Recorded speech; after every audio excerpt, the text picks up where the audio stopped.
Hello students, today we are going to see our grammar part in our textbook. Okay students, see on page number 6. Here number these sentences in the correct order and write them in the flow chart. यहाँ पर जो flow chart दिया हुआ है उसमें हमें sequence wise ये हमें लिखना है. Already we have seen the lesson. Now you can see that which sequence will be in correct order. In first Hedy woke up in the morning. Okay, so you will write here first, and this first sentence you will write in the first block. Okay, ये वाला जो sentence है ये आपको यहाँ पर लिखना है. Okay, then उसके बाद क्या हुआ? She heard her grandfather's deep voice. तो आप इसको second number लिखेंगे यहाँ पर. ठीक है. After that, third number, grandfather put bread and cheese in the Peter's bag. Fourth number, she started joyfully for the mountains with Peter.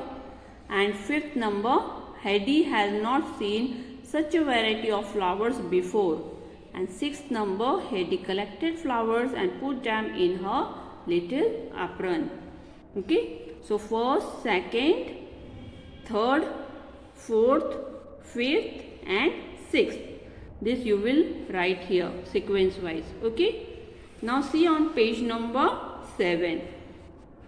Grammar part we are going to see here. Read these sentences. Hedy was awakened early next morning by a loud whistle. Okay, so this is a statement. ये statement है. Type of the sentences we are going to see today. And the type of sentences, kinds of sentences are statement, question, exclamatory and command. Okay, statement मतलब जिससे कि हमें सिर्फ एक जानकारी मिल रही है उसे हम लोग statement कहते हैं. Do you want to go with them to the mountain? Question mark. क्या आप उनके साथ mountain जाना चाहोगे? ये आपको कुछ पूछ रहा है. When you read the sentence, कोई भी sentence को जब हम लोग read करते हैं तो उससे हमें पता चलता है कि इज इट अ क्वेश्चन और is it a statement. Okay, तो ये हमें पूछ रहा है will you play with me like this. Okay, अगर will you play with me, do you completed your homework, ये सब क्वेश्चंस के सेंटेंसेस है. तो इसके एंडिंग में क्या आएगा? Question mark. Look at this flowers, exclamatory, मतलब देखो इन फूलों को कितने सुंदर है. बराबर.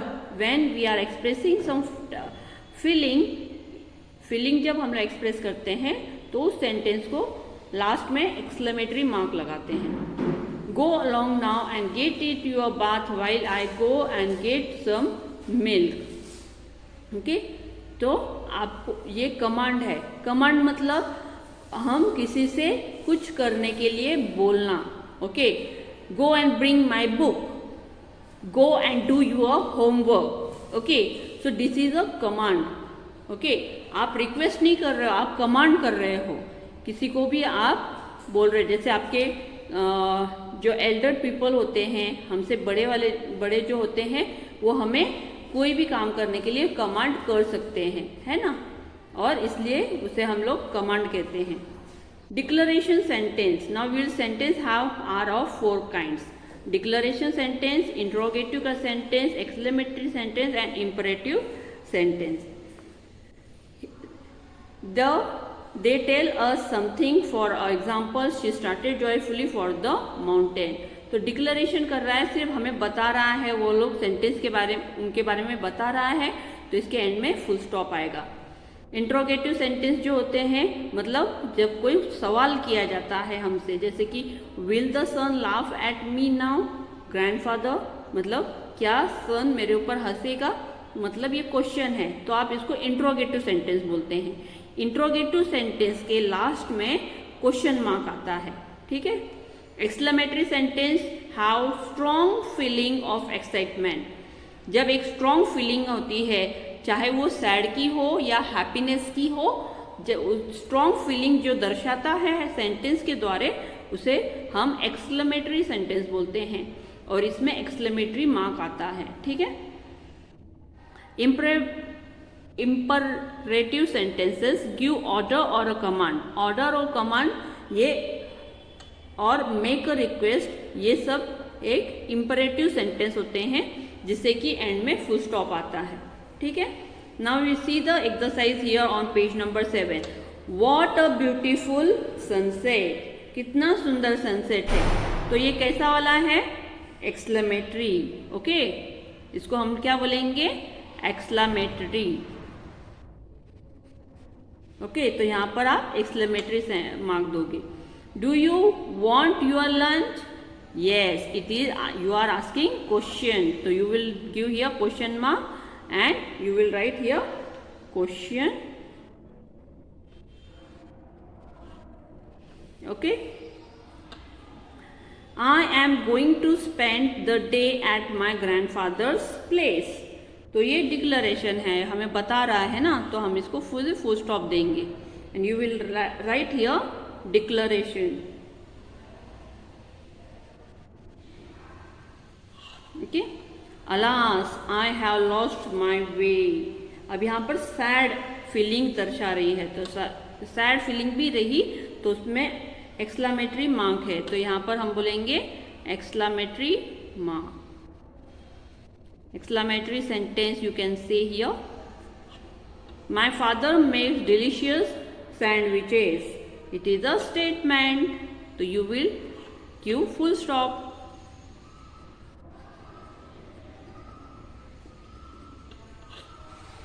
इसे स्टेटमेंट कहते हैं। ठीक है, sit down said the teacher to the girls. Okay, तो it is an informative sentence. IMPERATIV sentence, ये लिखते वक्त आपको स्पेलिंग मिस्टेक्स नहीं करने हैं, यहाँ पर फुल स्टॉप आएगा। You danced beautifully. Okay, so it is a declaration.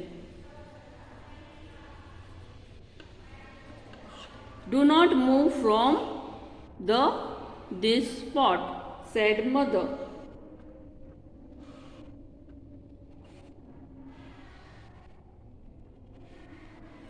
अब ये हमारा कमांड वाला भी है, मतलब कमांड दे रहे हैं, मम्मी आपको कमांड कर रही है ना, तो कमांड भी इंपरेटिव सेंटेंस में आता है। ठीक है,